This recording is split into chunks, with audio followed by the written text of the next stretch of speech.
প্রায় ১০ বছর প্রবাস জীবন শেষে ঈদের পর বাড়ি ফেরার কথা ছিল বগুড়ার শিবগঞ্জের ময়দানহাটের নূর নবী সরকারের। দীর্ঘদিন পর বাড়ি ফেরার খবরে পরিবারের সদস্যরা নিচ্ছিলেন নানা প্রস্তুতি।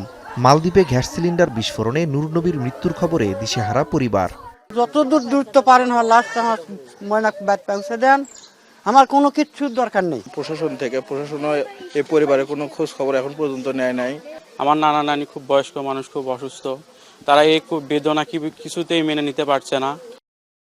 এদিকে হবিগঞ্জের বানিয়াচং উপজেলার মোহাব্বতখানী মহল্লার বাসিন্দা সদর আলীর বাড়িতেও স্তব্ধ স্বজনরা।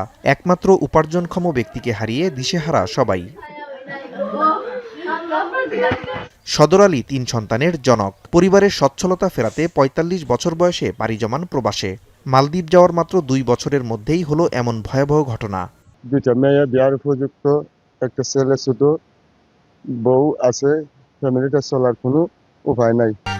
গরমে দাপাদাপি। ঘরের চালের স্থায়ী সমাধান আনোয়ার সিমেন্ট শীট। আমরা 10 থেকে 12 লাখ টাকা হারাই। আমরা ভবিষ্যতের চিন্তা করে আমার আব্বা গেছে লাগে। পরিবারের সদস্যরা জানান, মরদেহ দেশে আনার আনুষ্ঠানিক প্রক্রিয়া এখনো শুরু হয়নি।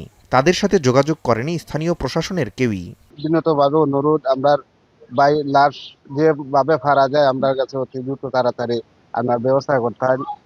প্রবাসী কল্যাণ মন্ত্রণালয়ের অধীনে যদি কোনো সহযোগিতা করা যায় এই পরিবারটারে, তাহলে পরিবারটা উপকৃত হয়।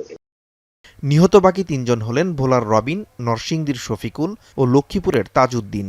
বৃহস্পতিবার রাতে সেহরিতে খাবার গরমের সময় মালদ্বীপের দিগুরা দ্বীপে গ্যাস সিলিন্ডার বিস্ফোরণে নিহত হন ভুক্তভোগী ৫ প্রবাসী। নাজমুস সাকিব সামি, এখন।